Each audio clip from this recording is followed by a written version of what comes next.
So the last few days, I've been getting bombarded with messages about the HasLab Sentinel. I saw Analog Toys videos about it. I've watched a number of other YouTubers' videos about the HasLab Sentinel taking a knee, as it were. People have been asking me to respond. As you all know, I have never and will never invest in a HasLab product. I had put together a little scripted piece for this as a response, and then I thought, well, 50% of the audience will get the humor, and the other 50% will see it as pithy and sarcastic, and a lot of people don't like sarcasm, which is too bad because I find it really funny. But I thought, no, I'll just make a statement unplugged about all this. When you've got an $11 billion company, now $10.4 billion, but an $11 billion company asking you to take the risk on a product they know will be successful, common sense has always told me, going all the way back to 2018 when they announced the sail barge, that's a really dumb idea. Do not give an $11 billion company money up front for a product it is already prototyped and knows will sell, because all they're doing is sitting on that money for a year to 18 months and compounding interest. So every single person that paid $400 for a Sentinel just made possibly $1,200 a Sentinel for Hasbro in interest, because millions of dollars sitting in their coffers compounds with interest exponentially. It's what Powerball and lottery winners do. They take that lump sum and they throw it in and they live off the interest. Can you imagine how much interest Hasbro can live off of when you guys pay, 4 or 5 times the number of backers they needed for a Razor Crest or a Sentinel or a Galactus? Now, some of you out there right now might be sitting there saying, well, Michael, you pre-ordered Smith Lord stuff. Yeah, and that was considered a pre-order. It was described as a pre-order. Turns out it was trying to reach a funding goal, which, as I stated in the other video, I'm not going to do that again. But it also is a false equivalency on your part. Kickstarters are for small businesses with big ideas trying to get something made without the resources to do it. They're trying to establish themselves as a company. Hasbro doesn't need to establish itself as a company. They're the second biggest toy company in the world next to Lego. They're the biggest action figure company in the world. They don't need to kickstart anything, especially when the way they entice you to bring the money, the way they entice you to hand over your money, is by showing you the prototype photos. They're already showing you the work they've already put into it. And these items, as I've said many times, these items are not things that need a Kickstarter, even if we forgive an $11 billion company for considering a Kickstarter model. So, for example,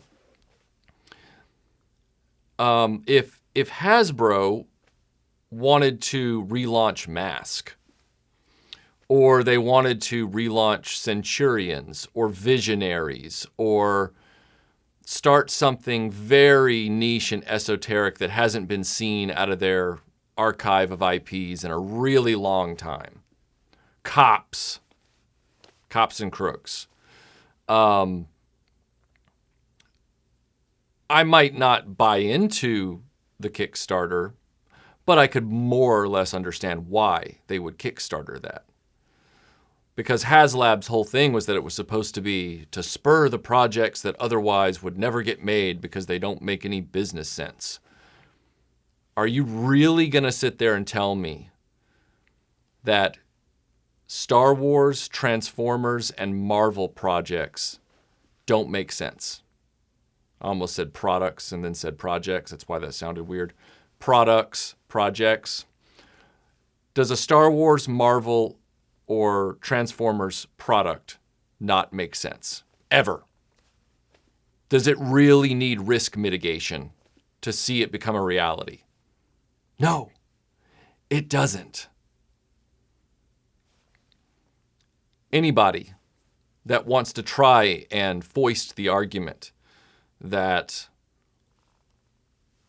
HasLab is the equivalent of a Smith Lord's creation scenario, you're spitting into the wind. I mean, yeah, you take risks with smaller companies. Some of them you win. Some of them are frustrating, like the current situation with that. Some of them you lose out. That's what I've said. You know, artisan purchases are always a risk. Hasbro products should never be a risk. At least not from the perspective of faulty, malfunctions. Yeah, we've had action figures in the past that have shown up on pegs and the factory keeps mispainting the eyes and stuff like that on certain figures. And we could argue that Hasbro should have their act together on that with the quality control by now. They should have their act together with distribution. They should have their act together with pricing. They should have their act together with making enough to meet demand on products that are not just online, but they're retail peg products. They can't even get that stuff together. But it should never be a risk from a $11 billion company to buy a product of theirs after they've been in business for over 50 or 60 years making toys. This is what you're buying from them as a toy. You're not buying their first car. You know, it's not like Hasbro's gotten into the stereo and television market and you're buying the first Hasbro smart TV. This isn't that. This is action figures. This is what they're supposed to be the best in the world at. And they're an $11 billion company. I keep coming back to this, and I know it's repetitive, but I'm trying to get it into your head. An $11 billion company should never kickstart anything, let alone one of their most popular IPs. I'm not trying to be smug. I'm trying to get the common sense across to you because people have been asking me to comment on this. And it's not equivalent to a small company or startup trying to do independent toys. It's just not. Regardless of what the outcome is, regardless of whether that Kickstarter was successful, whether that Kickstarter model is delayed and customers are getting frustrated, or whether that Kickstarter model totally imploded and failed, it will never be the equivalent of HasLab. Never.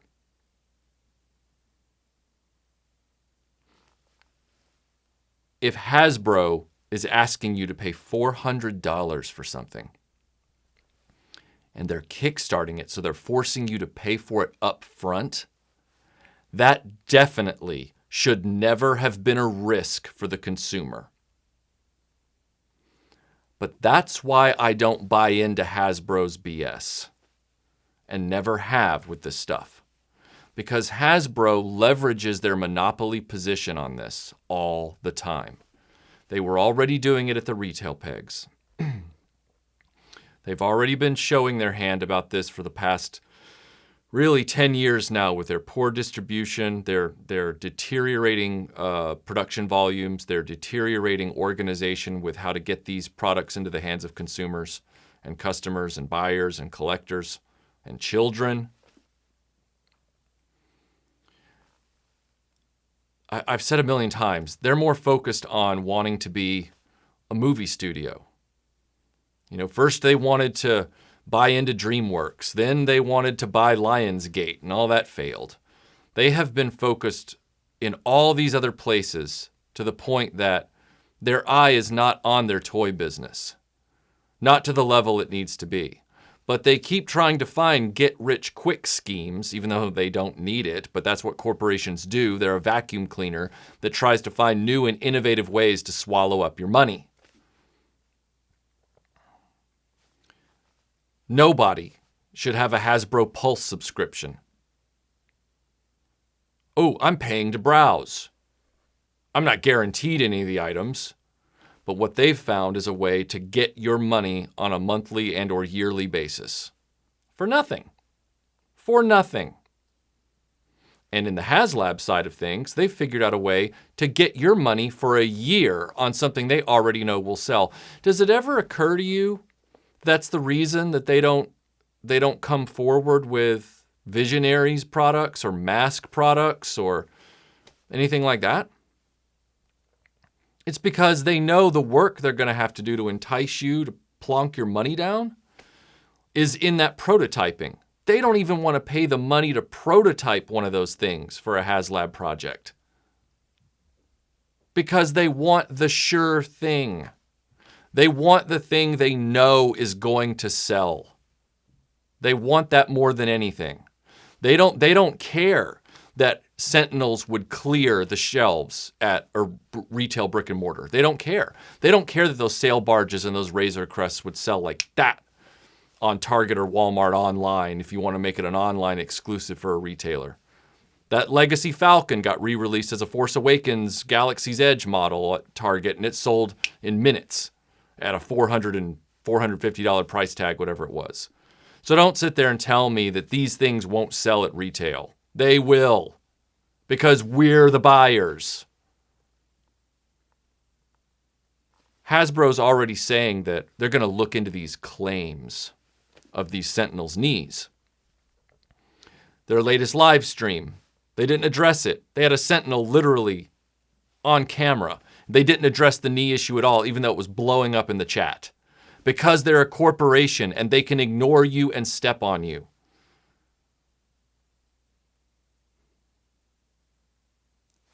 They got you to give them your money up front. An $11 billion corporation, again, got you to give them hundreds and hundreds of dollars per unit up front for a product that they developed.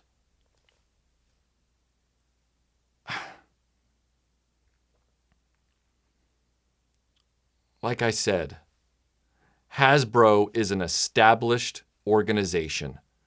They already have their supply lines faulty and dysfunctional and unorganized as they are. They've already got them, laid down. They don't need to do this way. They're doing it to make money in interest. And in the background, just like with the Unicron, where they started changing the paint apps and they started changing certain design things to cut costs as the year went on, they did it with the Sentinel too, I'll bet. And all that fine print, this is a, made-to-order item, and if you want, to return it, you're going to have to pay the shipping to send it back. You're going to pay the shipping on a Sentinel? You might as well be paying half the cost over again to ship it back to them. So they know you're stuck with it. They know these items are the type of items that you will do the cost benefit whatever and be like, it'll actually end up costing me more in the long run to return this than it will to just sit on a faulty product. They've got you over a barrel every time they do this. Now, on Hasbro Pulse and their subscription service, I think it's stupid, but it's not as risky and predatory as the HasLab thing. Yeah, it's predatory, but not to the extent that the HasLab thing is. Hasbro Pulse is paying to watch things sell out in seconds. But it's not wallet breaking like HasLab, where they saddle you with a $400 piece of garbage or a piece of garbage that isn't what it was promised to be, like with the Unicron. I've got this car on the table here right now because I want to point out something. I bought this at Target the other day. It's from the Fortnite toy line. I don't have any interest in Fortnite. All right? Fortnite is not a thing for me. But I saw that this vehicle, now keep in mind, Fortnite is one of the most popular things for kids right now. For kids, okay? This car is clearly inspired by the Lancia Stratos, which is one of my favorite cars and my top 3 favorite cars of all time.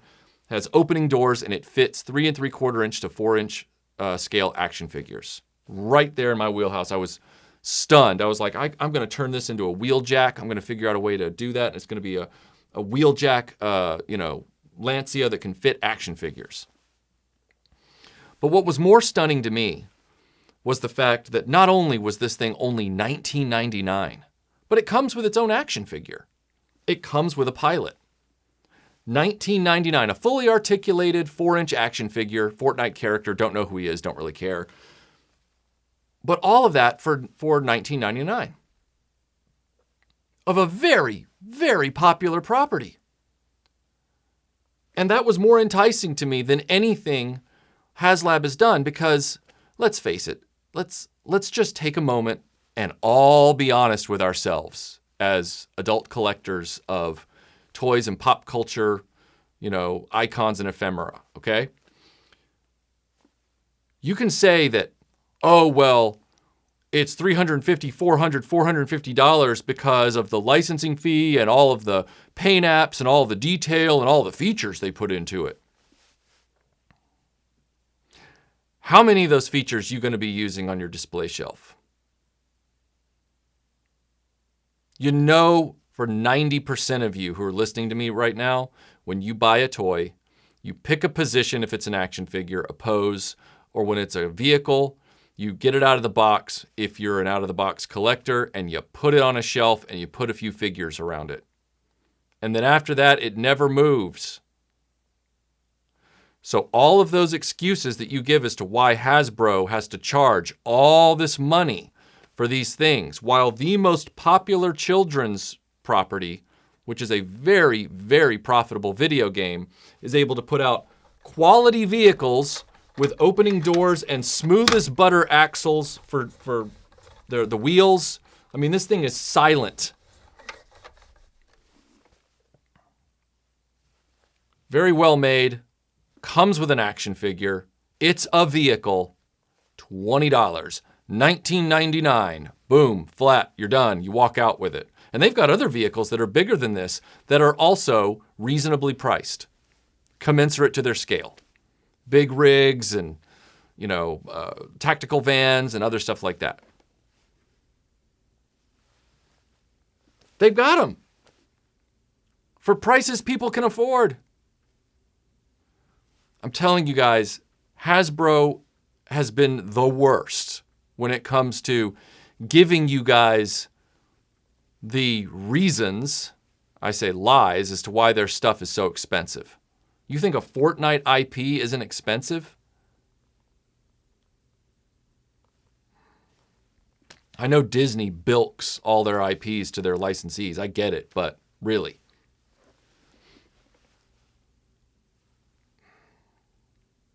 Hasbro has a lot of the IPs that we like locked up. There's nothing we can do about that until those things change hands.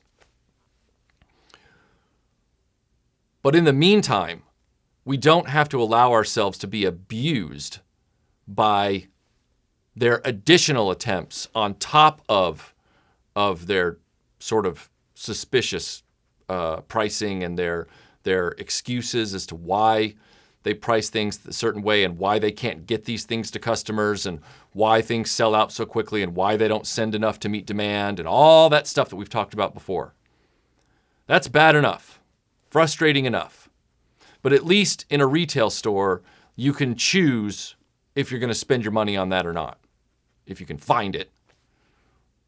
But the added layer of a Kickstarter or paying to browse and watch things sell out, those are bridges too far for a company like Hasbro. And when you see Playmobil doing amazing play sets and you see, this company doing very nice quality, and this is nice quality. It's a very nice quality, functional vehicle toy for action figures for Fortnite. Hasbro just becomes less and less and less an appealing prospect. And that was without all the HasLab and Hasbro Pulse garbage. But now, seeing that their HasLab stuff, between the Unicron's dicey deco changes and everything like that, and some people not even getting their Unicron shipped with heads in the box, and now we've got a Sentinel that can't stand up. Can't stand up. That's what I'm saying about all these features that Hasbro says, oh, we're building in all this stuff. That's why it costs so much money, all the paint apps and all the articulation and all the this and that. You're going to pick a pose and you're going to leave it on a shelf. And the only thing an action figure has to do, especially a Sentinel action figure of a robot, a giant robot, a jumbo Mashinder of the Marvel persuasion, is to stand up. It's literally there to stand and do this. Now, I know other people have been trying to make it do all the crazy things, but the main pose is stand and do this. Can't do it. No excuses on that, Hasbro. There are no excuses for that, except ineptitude. Every single HasLab buyer by this point, I hope you realize this if you've got pre-orders in for Galactus. I really hope it finally sinks in. Hasbro needs to be forced to start sending their layup product ideas back to retail stores and or at least online purchasing that's not a Kickstarter, but that's just, you know, you might be pre-ordering it and it's coming in 4 months, and none of this, there's no excuse for pre-ordering something that has a limited volume quantity. Hasbro should be pre-ordering to determine how many they need to make. Allowing things to sell out before demand is even nearly met is inexcusable. And kickstarting their stuff is really inexcusable, especially now. So my only reaction to this, to everybody who's been having these problems, is get smarter.